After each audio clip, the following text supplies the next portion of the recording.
We all say it, life is priceless. But is it really? Today we're diving into some thought-provoking ideas from the Life's Worth podcast. They were discussing Jenny Kleeman's book, The Price of Life, and they had a bioethicist, Dr. Emily Carter, and an economist, Professor David Lee, kind of going head-to-head on how society actually puts a price tag on human life. And trust me, the implications are way bigger than you might think. Get ready for some serious aha moments because we're about to uncover how things like your age and even where you live can factor into this hidden equation. It's fascinating, isn't it, this ingrained belief we have that life is priceless. Yet we have these systems in place that contradict that very notion. Right. Dr. Carter didn't shy away from that uncomfortable truth at all in the podcast. She points out that things like insurance payouts, legal settlements, they inherently assign a monetary value to life. And it goes beyond those obvious examples, too. Professor Lee brought up how this idea is kind of woven into how we make decisions about things like public projects.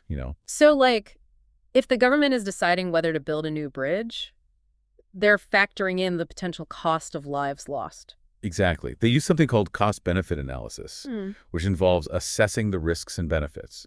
And part of that means putting a monetary value on potential lives lost. Like, for example, they might calculate the statistical value of lives saved by compare that to the cost of actually building the bridge. It's a way of kind of weighing those costs and benefits to decide if a project is worth it. Okay, that makes sense on a large scale, but it feels kind of unsettling to think about it in those terms? Is that what they mean by statistical life, reducing individuals to numbers in a formula? Yeah. Professor Lee explains statistical life as a way to assess risk for large groups of people. It's about looking at the overall impact on a population, not individual cases. It's a tool that helps policymakers evaluate things like safety measures or public health initiatives. So, like with seatbelt laws, they can calculate how many lives are statistically saved by everyone buckling up. Precisely. And that data can then help justify the cost and effort of implementing those laws.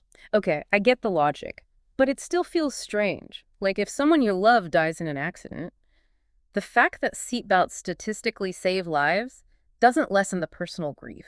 You've hit on a key point there, these large-scale calculations. While they're useful for those big policy decisions, they can feel very disconnected from the deeply personal impact of loss. It's a tension that we have to acknowledge. For sure. And then you have healthcare, of course, where those life and death decisions are being made every day. Does the price of life come into play there too? Absolutely. Professor Lee gave the example of a hospital deciding which new life-saving equipment to invest in. It's not just about the medical effectiveness. They have to consider costs, obviously. Hmm. How many lives each piece of equipment could potentially save. Things like that. It's a stark reality that even in medicine, resource allocation is tied to these calculations. So even when it comes to saving lives, there's this underlying economic reality that we can't escape. It's a complex issue, no doubt. And Dr. Carter actually highlighted an even more troubling aspect of this, too, which is this idea that some lives are considered more valuable than others. She pointed out how factors like your age and where you live can actually influence how your life is valued. Wait, seriously, your zip code can affect how much your life is worth. What does that even mean? Kleeman's book delves into this in detail, and it's one of the most ethically challenging aspects of this whole topic. Okay, now I'm really intrigued. We need to unpack this. What are some of the examples from the book? Well, one example is how insurance companies use data to assess risk and set premiums. And it turns out that your zip code can be a factor in those calculations. Hold on, so where you live can affect how much you pay for life insurance. How is that even fair? That's precisely the question Dr. Carter raises. She argues that using factors like zip code, which can be tied to things like socioeconomic status and even race, can perpetuate existing inequalities. So someone living in a less affluent neighborhood might have to pay more for life insurance, even if they're a perfectly healthy individual. It's a complex issue, as I said, Huh? but that is one of the potential consequences of these types of calculations. It raises the question of whether these systems are inherently biased against certain groups. This is getting heavy. But what's also eye-opening, I have to admit, I never thought about the price of life being connected to things like insurance or zip codes. I'm curious to know what you're thinking about all this so far. It definitely makes you question that whole life is priceless idea, doesn't it? It certainly does. And as we dive deeper into this topic, Mm-hmm. we'll uncover even more examples of how the price of life is woven into the fabric of our society. It's almost like where you live becomes part of this hidden formula that determines your worth. It's hard to wrap your head around. It is, and it goes beyond insurance, too. Think about healthcare decisions. Hospitals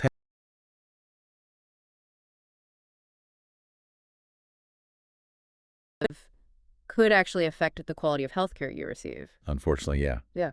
it can be a factor. Areas with fewer resources might not have access to the same level of care as more affluent areas. This means things like the availability of specialists, access to cutting-edge treatments, Mm-hmm. even the quality of facilities can vary widely depending on your It's location. almost like your zip code becomes a proxy for your life expectancy. That's a stark way to put it. But there's truth to that.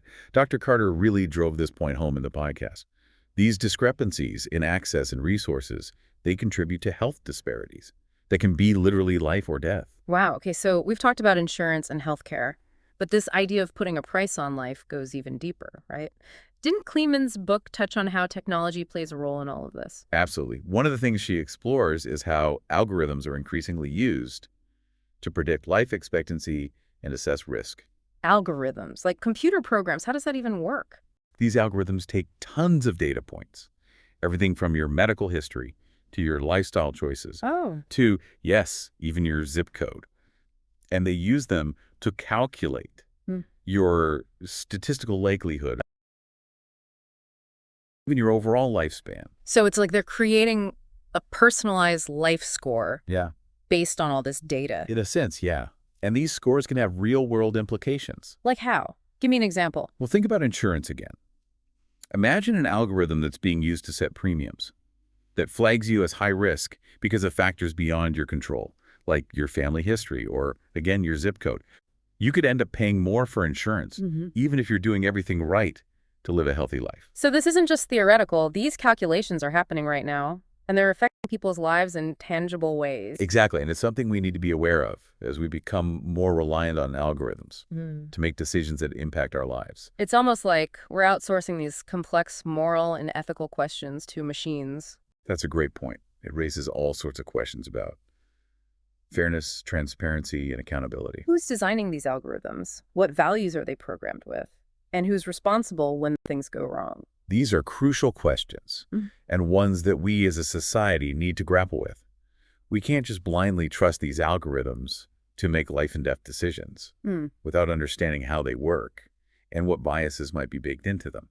Man, this is a lot to take in. I mean, we started with this idea that life is priceless, and now we're talking about algorithms determining people's life scores and potentially influencing access to resources. It's a far cry from that simple sentiment. It is. But by unpacking these complex issues, we can become more informed Hmm. and empowered to challenge systems that don't align with our values. So it's not about throwing our hands up and saying, well, that's just how it is. It's about becoming aware of these calculations and starting a conversation about how to make them more just and equitable. Exactly. The more we understand about how these systems work, Yeah, the better equipped we'll be to advocate for change. I like that. This reminds me of something Professor Lee said in the podcast about medical advancements being kind of a double-edged sword. Right. We've made incredible strides in medicine and technology, which has led to longer lifespans and better quality of life overall. But those advancements come with their own set of ethical dilemmas. Like what? Well, one obvious one is the rising cost of healthcare. New treatments and technologies can be incredibly expensive. And this raises questions about access and affordability.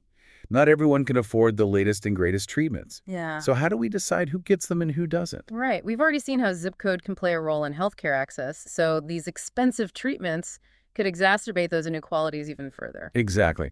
And it's not just about affordability either. There are also ethical questions about when to use these life-extending technologies and when to let nature take its course. Prolonged suffering. It's a complex issue, and we need to consider carefully. Dr. Carter brought up the importance of having open and honest conversations about end-of-life care and making sure the patient's wishes are respected. It sounds like we're constantly trying to find this balance between extending life and ensuring a good quality of life. That's a great way to put it. And it's a balance that's becoming increasingly difficult to strike as medical technology advances. So given all this complexity, where do we even begin to find solutions? Is there a way to value life fairly without reducing people to statistics or zip codes? That's the million-dollar question, isn't it? And one that we as a society need to keep asking ourselves. It's a complex issue. Yeah. But by continuing to have these conversations and challenging the status quo, we can hopefully move toward a system that values life in a more just and equitable way. It sounds like this is an ongoing dialogue, not a destination. We're constantly grappling with these questions and trying to find solutions that align with our values. That's exactly right. And it's a dialogue that everyone needs to be a part of. We can't just leave it to the experts or policymakers. We all have a role to play in shaping how we value life in our society. So what can we as individuals do to contribute to this conversation? I think the first step is awareness. Educate yourself about these issues. Read books like Jenny Kleeman's The Price of Life. Listen to podcasts like the one we're discussing today. Have conversations with friends and family. The more informed we are, the better equipped we'll be to engage in meaningful dialogue and advocate for change. It sounds like knowledge is power in this case. The more we understand about how these calculations are being made, the better we can challenge them and push for a more equitable system. Exactly. And remember, this isn't just about abstract concepts. These decisions have real-world consequences for people's lives. It's about ensuring that everyone has a fair shot at a healthy and fulfilling life, regardless of their age, their zip code, or any other factor that shouldn't determine their worth. Well said. And I think that's a great place to wrap up this part of our discussion. Wow, it feels like we've only just scratched the surface of this topic. There's so much to think about. There really is. And it's, the more we kind of dig into this idea of the price of life, the more complex it becomes. It's not just about economics, or policy decisions. It's about our values as a society. And how those values translate into action. Right. And how those actions ultimately impact individual lives in very real ways. Precisely. So as we wrap up our deep dive here, what's the key takeaway you want listeners to walk away with? I think the most important thing is to acknowledge that this conversation has happening. Whether we're consciously aware of it or not, the price of life is constantly being calculated in ways both big and small. And those calculations have real-world consequences for all of us. It's like it's hidden force shaping so many aspects of our lives, from the healthcare we receive to the insurance premiums we pay to the way we think about risk and safety. Exactly.